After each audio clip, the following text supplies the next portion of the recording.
بسم الله الرحمن الرحيم عما يتساءلون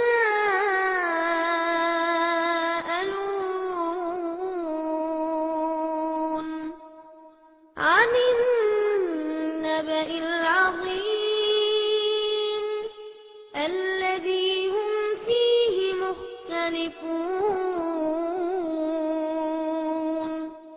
كلا سيعلمون ثم كلا سيعلمون ألم نجعل الأرض مهادا والجبال أوتادا. அஸ்ஸலாமு அலைக்கும் வரஹ்மத்துல்லாஹி வரகாத்துஹு.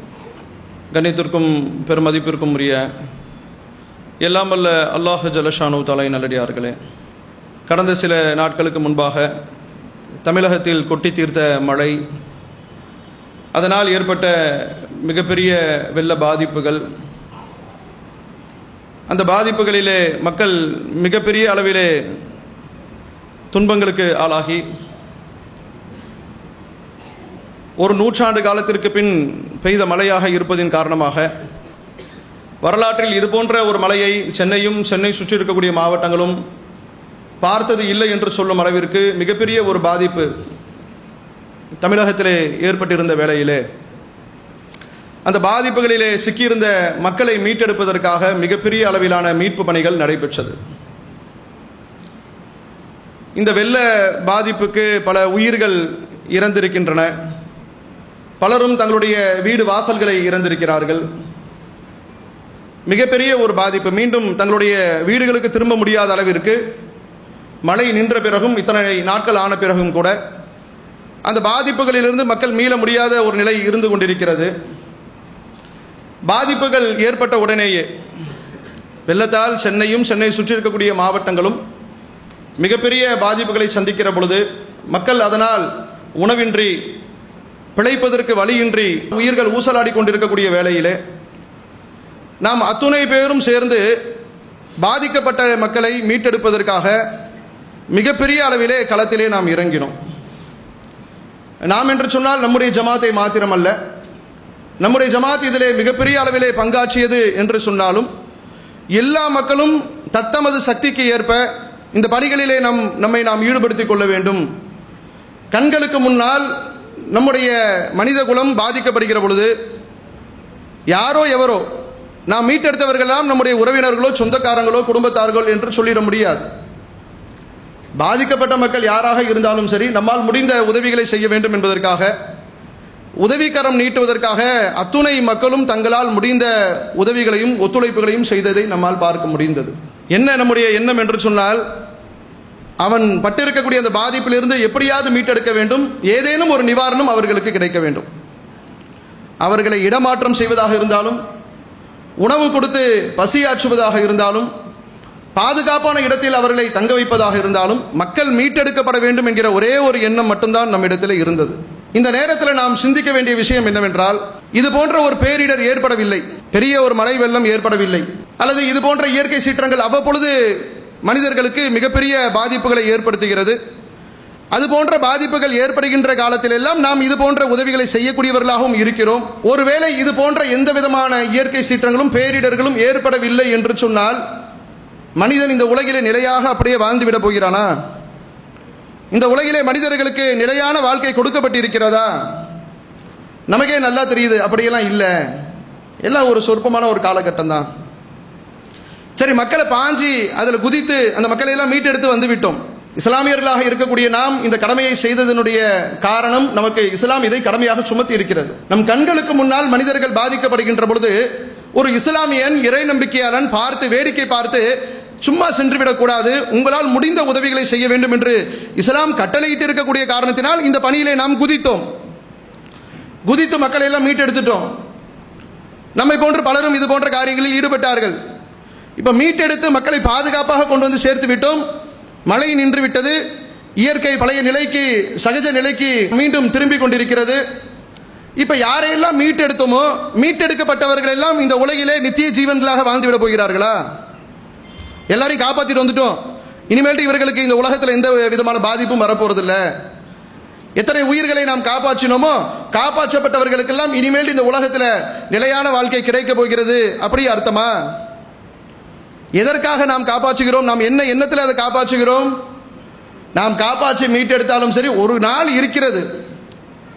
எத்தனை பேரை மீட்டெடுத்து பத்திரமா கொண்டு வந்து அவங்களை கொண்டு போயிட்டு பத்திரமான இடத்துல சேர்த்தாலும் இந்த உலகத்தை விட்டு ஒரு நாள் அவர் பிரியக்கூடியவர் தான். இந்த உலகத்திலே அவருக்கு கொடுக்கப்பட்டிருக்கக்கூடிய வாழ்க்கை என்பது சொற்பமானதுதான் என்று நமக்கு நன்றாக தெரிந்திருந்தும் கூட, தெரிந்திருந்த நிலையிலும் இந்த உலகத்திலே அற்பமான வாழ்க்கையிலே ஒரு சின்ன காலகட்டம் மனிதன் வாழுகின்ற வாழ்க்கையிலே அந்த பாதிப்புகளுக்கு கூட ஆளாகி கூடாது என்று சொல்லி அவர்களை இந்த அளவிற்கு பாதுகாக்கக்கூடிய ஒரு பணியிலே நாம் ஈடுபட்டோமே. நன்றாக தெரிகிறது இவன் இந்த உலகத்திலே நிலையாக வாழப்போவது கிடையாது. அல்லாஹ்வே குர்ஆன்ல சொல்லி காட்டுறான், குல்லு நஃப்ஸின் ஸாயிகத்துல் மவுத். எந்த ஒரு உயிராக இருந்தாலும் இந்த உலகத்தில் மரணிக்கக்கூடியதுதான். அவர் தான் எப்படி மரணிக்க போறாரு? அவருக்கு தான் இந்த உலகிலே எப்படியும் ஒரு முடிவு இருக்கிறது.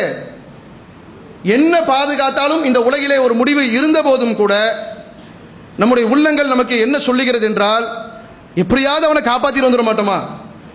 ஏங்க, வயசான ஒரு ஆளு அவரே நோய்வாய்ப்பட்டு படுத்த படுக்கையே கிடக்கிறாரு, அவரை கட்டில இருந்து தூக்கிட்டு வராங்க. நல்லா நம்முடைய அறிவு சொல்லுகிறது, இவருக்கு என்னதான் வாழ்க்கை கொடுக்கப்பட்டாலும் ரொம்ப பெரிய காலம் இந்த உலகத்தில் இருந்துட போறது அல்ல.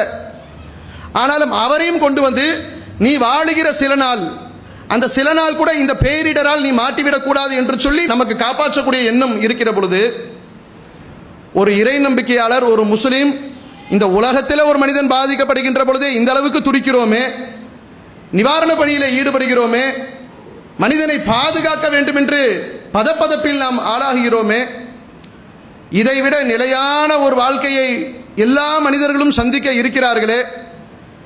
அந்த நாளிலே அல்லாஹ் கெட்டவர்களுக்காக நரகம் என்கிற ஒரு தண்டனையை வைத்திருக்கிறானே, அது இந்த உலகத்தில் ஏற்படுகின்ற பேரிடர் போன்று கிடையாது. அதிலே போய் விழுந்தவர் அதிலே என்றென்றும் விழுந்தவராக இருப்பாரு. அதிலிருந்து மீட்டெடுக்கக்கூடிய நிவாரண பணி என்று ஒரு பணி நம் மீது இருக்கிறது. அந்த பணி இந்த உலகத்திலே நாம் செய்கின்ற நிவாரண பணியை விட பன்மடங்கு செய்ய வேண்டிய பணியாச்சே. அந்த பணியிலே நம்மை நாம் ஈடுபடுத்தி கொண்டிருக்கிறோமா என்று நாம் சிந்தித்தோமா? இதுல போய் தண்ணியில முழுகிட்டாருன்னா என்னங்க, மௌத்தா போறாரு.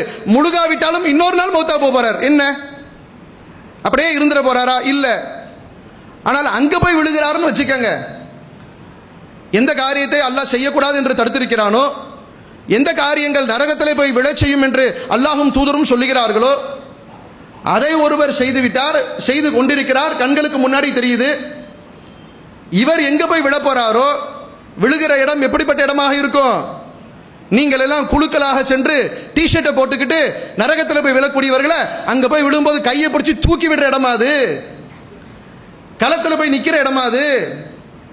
கண்களுக்கு முன்னால் குடும்பத்தார்களும் உறவினர்களும் சொந்த பந்தங்களும் நண்பர்களும் தெரிந்தவர்களும் தெரியாதவர்களும் அந்த இடத்துல தீர்ப்பு கொடுக்கப்பட்டு விழக்கூடிய நேரத்திலே எல்லா இடத்துல போயிட்டு பரிந்து பேச முடியுமா? அந்த நரகத்தினுடைய நெருப்பு தீண்டாமல் இருப்பதற்கு நீங்கள் ஏதாச்சும் மருத்துவ உபகரணங்கள் கொடுப்பீங்களா? அவர்களை பாதுகாப்பதற்கு ஏதேனும் ஏற்பாடுகளை செய்ய முடியுமா? இப்படி சிந்தித்து பார்த்தோம் என்று சொன்னால், அந்த நாளிலே மக்களை நரகத்திலே விழச் செய்யாமல் பாதுகாக்கக்கூடிய ஒரு நிவாரண பணி இருக்கிறது. அது இந்த உலகிலே எத்தகைய பெரிய பேரிடர் ஏற்பட்டாலும் சரி, அதிலே நாம் களமிறங்கி செய்கின்ற பணிகளை விட மிக மிக முக்கியமான முதன்மையான பணி என்பதை இறை நம்பிக்கை கொண்ட முஸ்லிம்கள் புரிந்து கொள்ள வேண்டும். அல்லாஹ் குர்ஆனிலே சொல்லி காட்டுகிறான், அந்த வாழ்க்கை எப்படிப்பட்டது? இன்ன ஜஹன்னம கானத் மிர்சாதா லித்தாகீன மஆபா லாபிஸீன ஃபீஹா அஹ்காபா. வரம்பு மீறக்கூடியவர்களுடைய தங்குமிடமாக நரகம் காத்து கொண்டிருக்கிறது. அதில் அங்கே அவர்கள் யுகம் யுகமாய் இருப்பார்கள். ஜெயில் தண்டனை மாதிரி ஒரு வாரம், ஒரு மாசம், ஒரு வருஷம், 2 வருஷம், ஒரு ஆயுள் அப்படிலாம் கிடையாது. அதிலே அவர்கள் யுகம் யுகமாக இருப்பார்கள். அப்படிப்பட்ட தங்குமிடமாக அல்லாஹ் நரகத்தை வைத்திருக்கிறான். இஸ்லாத்திலே பாவங்கள் என்பது எத்தனையோ பாவங்கள் சொல்லப்படுகிறது.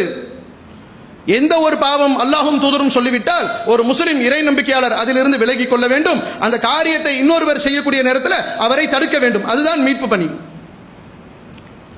அங்க போய் விழக்கூடிய நேரத்தில், இங்க இயற்கை பேரிடர் ஏற்படுகிற பொழுது, ஒரு சுனாமி ஏற்படுகிற பொழுது, மழை கொட்டுகிற பொழுது, பூகம்பம் ஏற்படுகிற பொழுது, அந்த சம்பவம் நிகழுகிற பொழுது எப்படி களமிறங்கி போராடி மீட்கிறோமோ அப்படி மீட்க முடியாது. அப்படிப்பட்ட ஒரு நாளை சந்திப்பதற்கு முன்பு அந்த நாளிலே எவர்களுக்கெல்லாம் நரகத்தினுடைய தண்டனை நெருப்பு தீர்ப்பாக கொடுக்கப்படும் என்று இஸ்லாம் சொல்லுகிறதோ அக்காரியத்தை இந்த உலகிலே ஒரு மனிதன் செய்கிற பொழுது, ஒரு முஸ்லிம் செய்கிற பொழுது, இங்கு அவர்களுக்கு எச்சரிக்கை செய்து அறிவுரை கூறி அவர்களை மீட்டெடுக்கக்கூடிய பணியை செய்ய வேண்டும். அங்க நம்மால ஒன்றும் செய்ய முடியாது. அங்க எல்லாமே அடங்கி போயிடும், யாரும் பேச முடியாது. அங்க அதிகாரம் அத்தனையும் அல்லாஹுடைய கட்டுப்பாட்டிலே இருக்கும். அல்லாஹ் யாருக்கு நாடுகிறானோ அவர்களுக்கு அல்லாஹ் அருள் செய்வான். யாருக்கு அல்லாஹுடைய அருள் இல்லையோ அவர்கள் தண்டிக்கப்படுவார்கள். தண்டிக்கப்படக்கூடியவர்களுக்கு அங்கு நம்மால் ஒன்றும் செய்ய முடியாது. ஆனா இந்த உலகிலே பாவங்களை செய்கிறார்களே, நரகத்திற்குரிய காரியங்களை செய்து கொண்டிருக்கிறார்களே, என்னைக்காவது இந்த மாதிரி கூட்டமாக களத்தில் இறங்கி இருக்கிறோமா? இத்தனைக்கும் மக்களுக்கு நன்மையை எடுத்து சொல்லி தீமையை தடுக்கக்கூடிய ஒரு கடமையை அல்லாஹ் நமக்கு கொடுத்திருக்கிறான். வெள்ள நிவாரணம் ஏற்படுகிற பொழுது களத்திலே குதிகள் என்று நேரடி உத்தரவு உங்களுக்கு கொடுக்கப்படல. நமக்கு என்ன சொல்லப்பட்டிருக்கு? மக்கள் பாதிக்கப்படுகின்ற பொழுது உதவிக்கரம் நீட்டுங்கள், அது எந்த பாதிப்பாக இருந்தாலும். அதனால போயிட்டோம். இதைவிட முக்கியமான கடமை என்ன? அல்லாஹ் குர்ஆனிலே சொல்லி காட்டுகிறான், குன்தும் ஹைர உம்மத்தின் உஹ்ரிஜத் லின்னாஸ், நீங்கள் மனித குலத்திற்காக தேர்வு செய்யப்பட்ட சிறந்த சமுதாயமாக இருக்கிறீர்கள். எதனால சிறந்த சமுதாயம் என்று அல்லாஹ் சொல்றான்?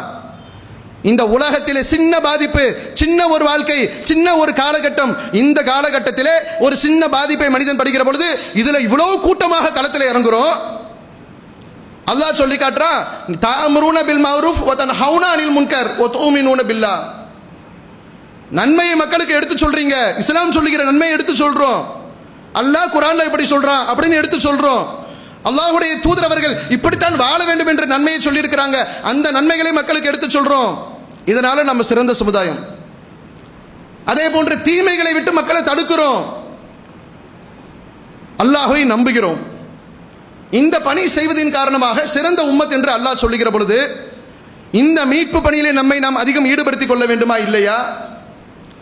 எந்த நிலைமையில இன்னைக்கு சமுதாயம் இருந்து கொண்டிருக்கிறது? இயற்கை பேரிடர் என்று நாம பார்த்தோமே, அந்த மாதிரி பேரிடர் அல்ல. இன்னைக்கு முஸ்லிம்கள் இஸ்லாமிய வட்டத்திற்குள்ளே இருந்து கொண்டு முஸ்லிம் என்று சொல்லிக் கொண்டு அல்லாஹுக்கு இணை கற்பிக்கக்கூடிய காரியத்தை செய்கிறார்கள். வெளிப்படையாக எதையெல்லாம் அல்லாஹ் தனக்கு இணை கற்பிக்கக்கூடிய காரியம் என்று சொல்லுகிறானோ அதை இன்னைக்கு முஸ்லிம் சமுதாயம் செய்து கொண்டிருக்கிறது. தர்கா வழிபாடு இன்னைக்கு முஸ்லிம் மத்தியில் இருக்கா இல்லையா? இறந்து போனவர்களை மகான்கள் என்று சொல்லி அவர்களுக்கு ஒரு சமாதியை உயர்த்தி அதில் கட்டடம் கட்டி அங்கு சென்று முஸ்லிம்கள் வழிபாடு செய்கிறார்கள். வழிபாடு செய்யக்கூடிய ஒரு முஸ்லீம் நான் அல்லாஹுக்கு இணை கற்பிக்கிறேன், அப்படித்தான் இணை கற்பிப்பேன் அப்படின்னு சொல்லிட்டு அங்க போறாரு. அது போன்ற காரியங்களை செய்யக்கூடியவர்கள் இறந்து போன சமாதிகளை தர்காக்கள் என்று பெயரிட்டு அதில் அடங்கி இருக்கக்கூடியவர்களை வழிமார்கள் என்று சொல்லி அங்கு சென்று வழிபாடு செய்யக்கூடியவர்கள், பிரார்த்தனை செய்யக்கூடியவர்கள் அத்தனை பேருக்கும் என்ன சொல்லப்பட்டிருக்கிறது என்றால், எப்படி பாமரத்தனமாக அவர்கள் நம்புகிறார்கள் என்றால், இவையெல்லாம் இஸ்லாத்திலே நமக்கு சொல்லப்பட்ட மிக முக்கியமான அமல் என்று நம்புகிறார்கள், நற்காரியம் என்று நம்புகிறார். இப்படி ஒரு தர்காக்களுக்கு சென்று அங்க இருக்கக்கூடிய அடியாரை போய் வணங்கிவிட்டால், அவரது சன்னிதானத்திலே சென்று முறையிட்டு விட்டால் நமக்கு இந்த உலகத்திலும் மறு உலகத்திலும் பெரிய பாக்கியம் கிடைக்கும் என்று நம்புகிறார். இவர் அல்லாஹ்வுடைய நேசர், இவருடைய நேசத்தை நாம் பெற்றுவிட்டால் இறை நேசம் நமக்கு கிடைக்கும் என்று நம்புகிறார். அல்லாஹ் குர்ஆன்ல என்ன சொல்றான்? இறந்து போனவர்கள் செவியேற்க மாட்டார்கள். இன் ததுஹும் லா யஸ்மஉ துஆக்கும் வலவ் சமிஉ மஸ்தஜாபு லக்கும். நீங்கள் அவர்களை அழைத்தால் உங்கள் அழைப்பை அவர்கள் செவியேற்க மாட்டார்கள். செவியேற்பார்கள் என்று வைத்துக் கொண்டாலும் அவர்களால் உங்களுக்கு பதில் தர இயலாது. வயௌமல் கியாமத்தி யக்ஃபுருன பிஷ்ஷிர்கிக்கும். கியாமத் நாளிலே நீங்கள் இணை கற்பித்ததை அவர்கள் மறுத்து விடுவார்கள். வலா யுநப்பியுக மிதுலு ஹபீர். நன்கு அறிந்தவனை போல் உங்களுக்கு எவர் உங்களுக்கு எச்சரிக்கை செய்ய முடியும் என்று அல்லாஹ் கேட்கிறான். இறந்து போன ஒரு சமாதிக்கு சென்று அங்கு இருக்கக்கூடியவர் நாம சொல்லுவதை கேட்பார், அவருக்கு ஆற்றல் இருக்கிறது, சக்தி இருக்கிறது, அவர் இறந்து போனவர் அல்ல, உயிரோடு உள்ளே வாழ்ந்து கொண்டிருக்கிறார் என்று நம்பினால் அல்லாஹ் சொல்லுகிறான் அது இணை வைத்தல். இந்த இணை வைத்தலை அந்த நாளிலே அவர் மறுத்து விடுவார். முஸ்லிம் தெரியாம போய் செஞ்சுக்கிட்டு இருக்கிறான். அவர்களுக்கு இது சொல்லப்படுகிறது, இது இஸ்லாத்திலே உள்ளது, இதை கூடாது என்று சொல்லக்கூடியவர்கள் வழிகேடர்கள். நீங்கள் நல்லபடியா போங்க, உங்க வீட்டு பக்கத்தில் சின்ன தர்கா இருக்கா அங்க போங்க. பெரிய பெரிய தர்காக்கள் தமிழகத்திலே ஏர்வாடியிலும் நாகூரிலும் இது போன்ற பல ஊர்களிலும் இருக்கா, அங்கு சிறப்பு வழிபாட்டுக்கு போங்க. அங்கு நடைபெறுகிற எல்லா கூத்துகளிலும் நிகழ்ச்சிகளிலும் பங்கெடுங்க. சரி, இது இஸ்லாத்திலே உள்ளது என்று அவர்களுக்கு சொல்லப்படுகிறது. அவர்களும் செய்து கொண்டிருக்கிறார்கள், இது இணை வைப்பு காரியம் என்று தெரியாமல். அல்லாஹ் சொல்லி காட்டுகிறான், இது இணை வைப்பு, இதை அவர்கள் நாளை மறுமையிலே மறுத்து விடுவார்கள். தர்காக்கள் என்று சொன்னால் இறந்து போனவர்கள் மகான்களாக ஒரு காலகட்டத்திலே வாழ்ந்தார்கள், அவர்களுக்காக அடக்கம் செய்யப்பட்ட இடம் என்று தானே சொல்லப்படுகிறது. இப்ப நாம கேட்கிறோம், இவர்களை விட நபிமார்கள் எவ்வளவு பெரிய அந்தஸ்திலே உள்ளவர்கள். இங்கு அடக்கம் செய்யப்பட்டவருடைய நிலைமை நமக்கு தெரியாது. இவர் மகான் என்றே வைத்துக் கொள்வோம், இவர் பெரிய நல்லடியாராக வாழ்ந்தார் என்றே வைத்துக் கொள்வோம். ஆனால் இவர்களும் அல்லாஹுடைய தூதர் என்று அல்லாஹுவால் தேர்வு செய்யப்பட்டவர்களும் சமமானவர்களா? அல்லாஹுடைய தூதர் ஸல்லல்லாஹு அலைஹி வஸல்லம் அவர்கள் இது போன்ற இறந்து போனவர்களுக்கு கட்டடம் கட்டுவதை பற்றி, சமாதிகளை உயர்த்துவது வழிபடுவதை பற்றி என்ன சொன்னார்கள்?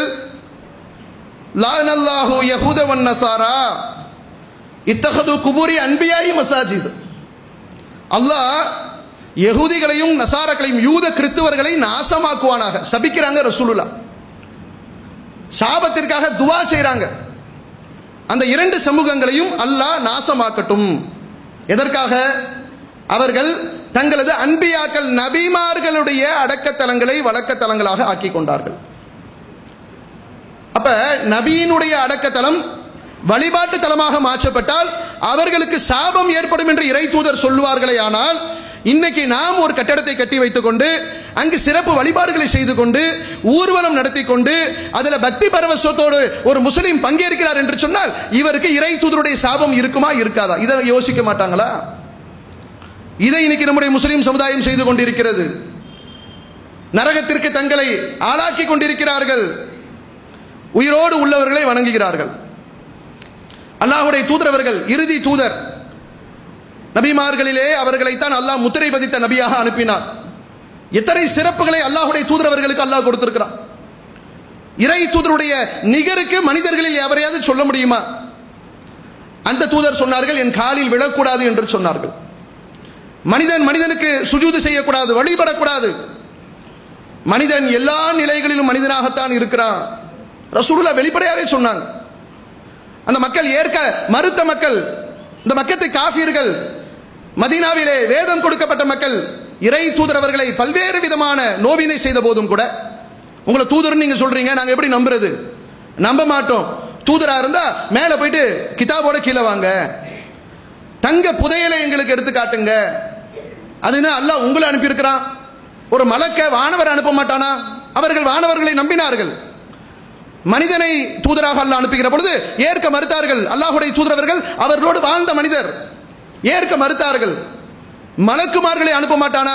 இப்படி எல்லாம் சொல்லிட்டு பல்வேறு விதமான நோவினை ஏற்படுத்துகிற பொழுது அல்லாஹ்வுடைய தூதர் ஸல்லல்லாஹு அலைஹி வஸல்லம் அவர்கள் சொன்னார்கள், நான் ஒரு மனிதன் தான், எனக்கு அதுக்கு மேல எந்த ஆற்றலும் இல்லை, எந்த விதமான சக்தியும் எனக்கு இல்லை. இறைவன் எனக்கு எதை அறிவிக்கிறானோ அதை உங்களுக்கு சொல்லுவதை தவிர தெளிவாக சொன்னார்கள், நான் ஒரு மனிதன் தான், இறை ஆற்றல் எனக்கு கிடையாது. தங்க புதையலை எடுத்து கொடுக்க சொன்னா அல்லாஹ் நாடுனா எடுத்து கொடுப்பேன், நானா எடுத்து கொடுக்க முடியாது. மேலிருந்து கிதாபு வரும், அவன் நாடினால் வரும், எனக்கு அந்த அதிகாரம் இல்லை. எந்த வகையிலும் அல்லாஹ்வுடைய தூதரவர்கள் இறை ஆற்றல் தனக்கு இருக்கிறது, இறை சக்தி தனக்கு இருக்கிறது என்று சொல்லவே இல்லை. இதனால தான் தன்னுடைய குடும்பத்தார்களுக்கு கூட எச்சரிக்கை செய்தார்கள்.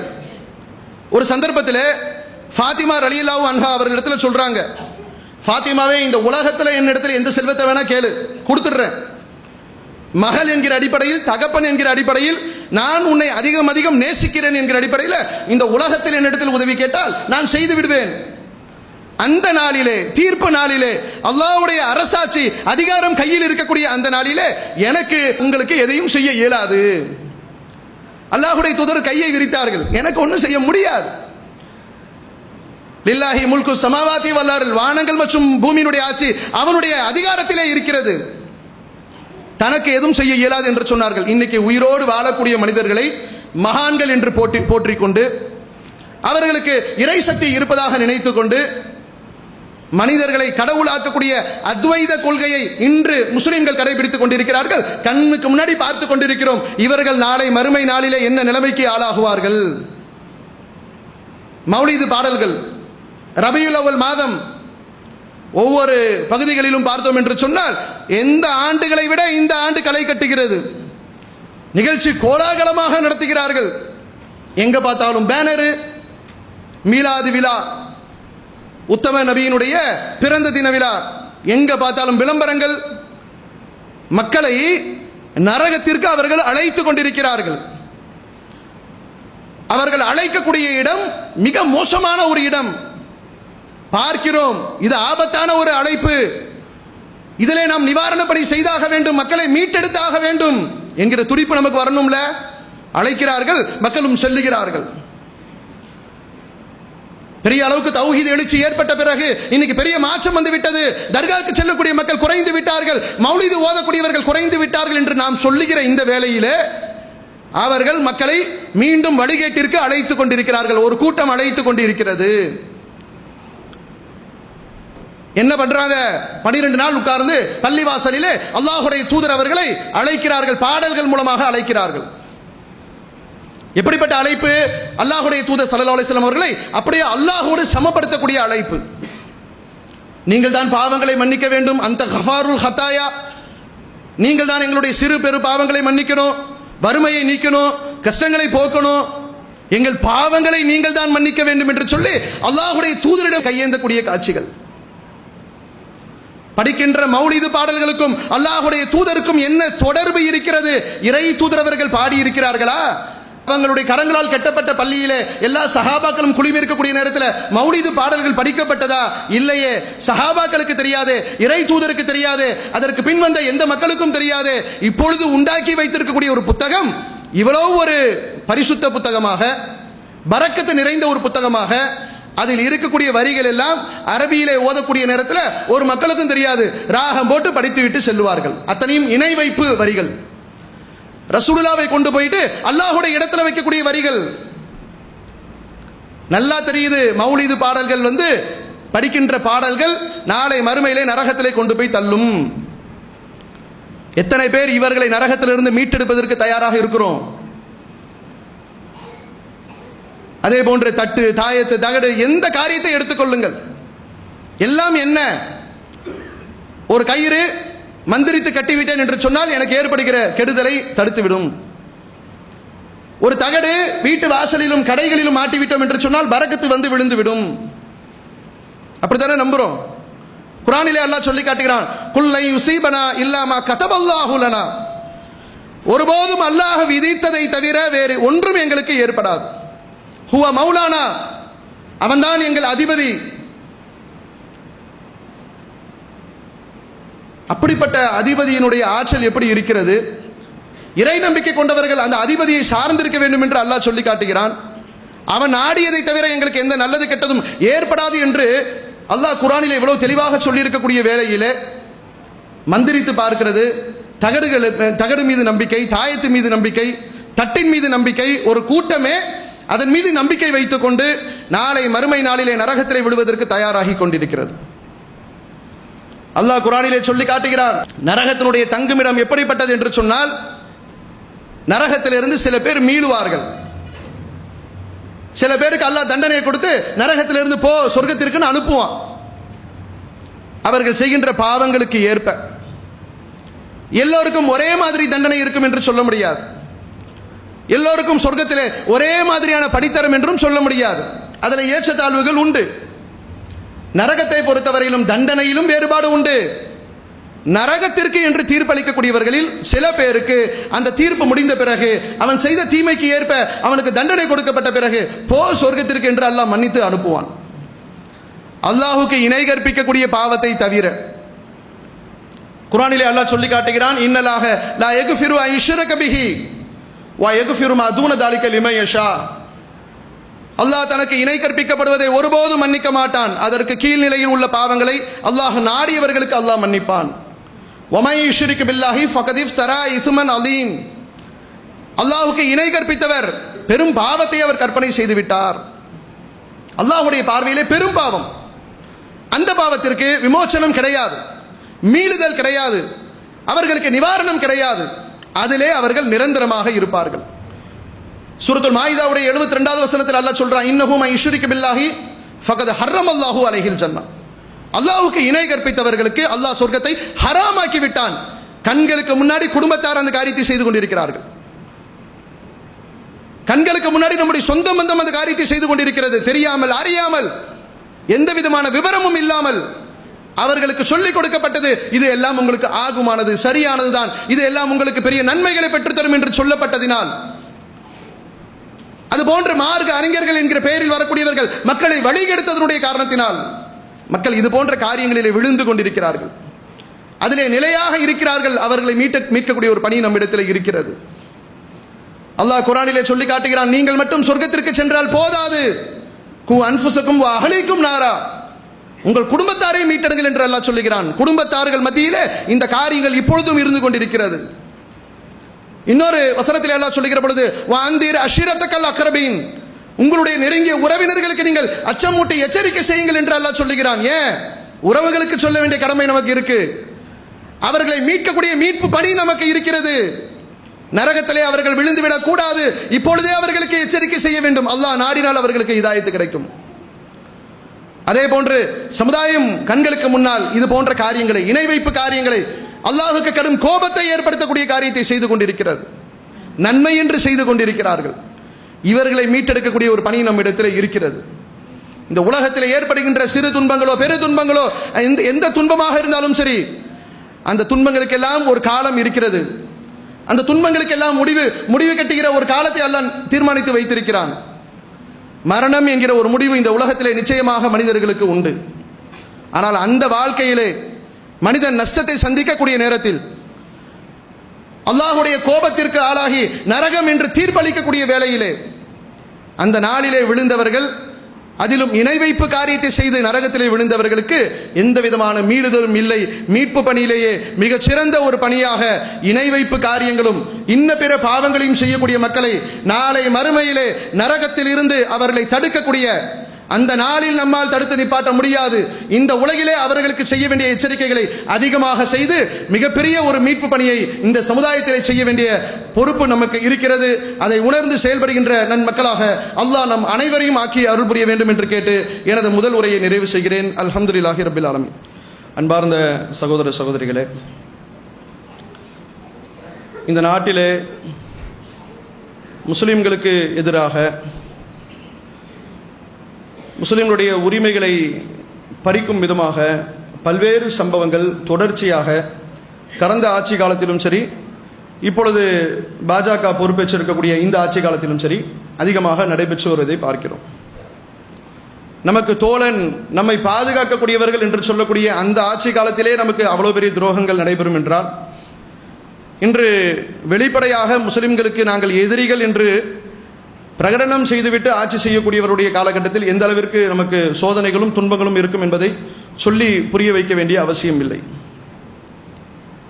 கடந்த ஒரு 1.5 ஆண்டுகளுக்கு மேலாக இந்த ஆட்சி வந்த பிறகு எந்த அளவிற்கு பாசிசத்தனமாக சிறுபான்மை மக்களுக்கு எதிராக, குறிப்பாக முஸ்லிம்களுக்கு எதிராக நமக்கு எதிரான கருத்துக்களும் நமக்கு எதிரான பல்வேறு விதமான திட்டங்களும் அரங்கேற்றப்படுகிறது என்பதை நாம் பார்த்து கொண்டிருக்கிறோம். அவைகளெல்லாம் நடைபெற்று வந்த வேளையிலே திடீரென்று ஒரு வெள்ள பிரளயம் ஏற்பட்டு அதிலே நிவாரண பணியிலே முஸ்லிம்கள் தங்களை அதிகமாக ஈடுபடுத்தி கொண்ட வேளையிலே முஸ்லிம் அல்லாத மக்களுக்கு மத்தியிலே இந்த சமுதாயத்தின் மீது அதிகமான நன்மதிப்பை அல்லாஹ் பெற்று தந்தான். எந்த வார்த்தையெல்லாம் சொல்லப்பட்டது என்றால், போதும், ஒரு பள்ளிவாசல், பாபர் மசூதி ஒரு பள்ளிவாசல் இடித்தது போதும், மற்ற பள்ளிவாசலை இடித்து விடாதீர்கள், இது போன்ற காலகட்டங்களில் எங்களுக்கு ஒதுங்குவதற்கு இடம் வேண்டும் என்று சொல்லும் அளவிற்கு எதையெல்லாம் மிகப்பெரிய இந்த நாட்டிலே பெரும் சர்ச்சைகளை ஏற்படுத்திய விஷயங்களோ அவைகளையோடு சம்பந்தப்படுத்தி இஸ்லாமியர்களுடைய பணிகளை பிற சமுதாய மக்கள் புரிந்து கொள்ளும் விதமாக அல்லாஹ் ஒரு நல்ல ஒரு சூழலை ஏற்படுத்தி தந்தான். கொஞ்சம் யோசனை பண்ணி பாருங்க, வெள்ள நிவாரண பணி முடிந்து எவ்வளவு நாட்கள் கடந்திருக்கும். இத்தனை சொற்பமான நாட்கள் முடிந்திருந்த இந்த வேளையிலே அடுத்து ராமர் கோயில் பிரச்சனையை கையிலே இருக்கிறார்கள். மக்கள் அப்படியே மறந்துட்டாங்க. ஒரு சம்பவம், இவ்வளவு பெரிய சம்பவம் நடைபெற்றது. அன்னைக்கு எல்லாம் வெறும் முஸ்லிம்களை பற்றி தான் அதிகமாக பேசினார்கள். இந்த சமுதாயத்திற்கு அல்லாஹ் எவ்வளவு பெரிய கண்ணியத்தை ஏற்படுத்தி கொடுத்தான். எல்லா மக்களாலும் அப்படி அந்த அளவிற்கு பாராட்டி பேசப்பட்ட பணி இப்ப கண்ணுக்கு முன்னாடி எந்த அளவுக்கு மறைக்கப்படுகிறது என்று சொன்னால், மீண்டும் ராம ஜென்ம பூமி பிரச்சனை எடுக்கப்படுகிறது. ராமர் கோயில் கெட்ட போகிறோம் என்று சொல்கிறார்கள். பிரதமர் எங்களுக்கு சிக்னல் கொடுத்து விட்டார் என்று சொல்கிறார்கள். கட்டுமான பணிக்கு கற்களும் பொருட்களும் இறங்கப்படுகிறது என்று ஊடகங்கள் வாயிலாக செய்திகள் வந்து கொண்டிருக்கிறது. அடுத்தது என்னன்னு பார்த்தா, யூபியில் இருக்கக்கூடிய சமாஜ்வாதி பார்ட்டி, அங்க ஆளும் கட்சியாக இருக்கக்கூடிய அவர்கள் முஸ்லிம்களுக்கு எதிரி என்று சொல்லிட முடியாது. பாஜக போன்ற ஒரு பாசிச சக்தி என்று சொல்ல முடியாது. அங்க இருக்கக்கூடிய அந்த கட்சியினுடைய ஒரு மந்திரி நேற்று சொல்லுகிறார், கோயில் கட்டுவதற்கு முஸ்லிம்கள் ஒத்துழைப்பு தர வேண்டும். கட்சியிலிருந்து அவரை நீக்கி இருப்பதாக சொல்லுகிறார்கள். நடவடிக்கை எடுத்து நீக்கி இருக்கிறோம் சொல்றாங்க. அவர் ஒரு அமைச்சர், யூபியுடைய ஒரு அமைச்சர். இப்ப எல்லா மக்களும் நமக்கு எதிராக, எல்லா கட்சிகளும் அப்படித்தான் இருக்கிறது, அதுல எந்த மாற்றமும் இல்லை. ஆனால் இவ்வளவு பெரிய பணி நடைபெற்று முடிந்த இவ்வளவு சொற்ப நாட்களுக்குள்ளாக கூட இந்த கருத்தை சொல்ல முடிகிறது. கோயில் கட்ட போகிறோம் என்று சொல்கிறார்கள். கட்டுவதற்கு முஸ்லிம்கள் ஒத்துழைப்பு தர வேண்டும் என்று வேற ஒரு கட்சி அவன் வெளிப்படையாக பேசுகிறான். அங்கு அடுத்த கட்ட ஒரு கலவரத்தை ஏற்படுத்துவதற்கு. ஏன்னா கொஞ்ச நாள் யூபி அமைதியாக இருக்குல்ல, அந்த ஒரு மாநிலத்தை அமைதியாக விட்டு வைப்பதற்கு இந்த பாசிச சக்திகளுக்கு, சங் பரிவார சக்திகளுக்கு மனமே இருக்காது. இப்ப அடுத்து இந்த ஒரு பிரச்சனையை கையில் எடுத்திருக்கிறார்கள். இதை கொண்டு இன்னும் என்னென்ன கலவரங்கள் நடைபெற போகிறது என்று தெரியல. தடுத்து நிறுத்துங்கள் என்று சொல்லக்கூடிய லட்சணத்தில் இந்த நாட்டை ஆளக்கூடிய மத்திய அரசும் இருக்கவில்லை. மாநில அரசு கூட கடந்த காலங்களில் நடைபெற்ற எத்தனையோ சம்பவம், மாட்டு இறைச்சி சம்பவம், எத்தனை பேர் கொல்லப்பட்டார்கள், என்ன பெருசா செஞ்சுட்டாங்க, என்ன பெரிய அளவிற்கு இந்த குற்றங்களை செய்தவர்களுக்கு தண்டனை கொடுத்து விட்டார்கள், ஒன்றுமில்லை. அடுத்து இந்த சமுதாயத்தினுடைய உணர்வுகளோடு கீறி பார்க்கிறார்கள். இவ்வளவு பணி செய்தார்களே, இவர்களுடைய உணர்வுகளை கீறி பார்க்கலாமா என்ற எண்ணம் அவர்களுக்கும் வரவில்லை. மீண்டும் இந்த சர்ச்சையை எடுக்கக்கூடிய நேரத்திலே யாரெல்லாம் நமக்கு நம்முடைய பணிகளை பார்த்து கருத்து சொன்னார்களோ இப்பொழுது அவர்களும் மௌனமாகத்தான் இருக்கிறார்கள். என்னடா எப்படிப்பட்ட சமுதாயம், மீண்டும் விளையாடுறீங்களா அப்படின்னு பேச மாட்டாங்க. அப்படி என்றால் கடந்த காலங்களில் 500 1000 ஆண்டுகளுக்கு முன்பு நம்மை பற்றி வரலாறுகள் தப்பும் தவறுமாக எழுதி வைத்திருக்கிறார்களே, அப்படி என்றால் நம்மை பற்றி எந்த அளவிற்கு இவர்களால ஒன்றுக்கு இரண்டாக சொல்லியிருக்க முடியும், பொய்களையும் புரட்டுகளையும் சொல்ல முடியும். சொற்ப நாட்கள் கண்களுக்கு முன்னால் நம்முடைய பணிகளை பார்த்த பிறகு கூட நமக்கு எதிரான ஒரு கருத்து மீண்டும் உருவாகிறது. மீண்டும் ஒரு கலவரத்தை உண்டு பண்ணுவதற்கு இந்த நாட்டிலே இவர்கள் தயாராகிறார்கள் என்று சொன்னால் கடந்த காலங்களில் நம்முடைய சமுதாயம் எந்த அளவிற்கு சீரழிந்திருக்கும் என்பதை சிந்தித்து பாருங்கள். மீண்டும் இது போன்ற ஒரு அமைதியை கெடுக்கக்கூடிய பணிகளில் இவர்கள் ஈடுபடுகிறார்கள். நம்முடைய சமுதாயம் விழிப்போடு இருக்க வேண்டும். நம்மை சுற்றி என்ன நடைபெறுகிறது என்பதை ஒவ்வொரு முஸ்லிம்களும் உன்னிப்பாக கவனிக்க வேண்டும். நம்முடைய சமுதாயத்தை பாதுகாப்பதற்கு அல்லாஹ் நமக்கு கொடுத்திருக்கக்கூடிய ஆற்றலை அதற்காக சரியான முறையிலே பயன்படுத்த வேண்டும் என்று கேட்டு நிறைவு செய்கின்றேன். வா ஆகிரு தவானா அல்ஹம்துலில்லாஹி ரப்பில் ஆலமீன். அஸ்ஸலாமு அலைக்கும் வரஹ்மத்துல்லாஹ்.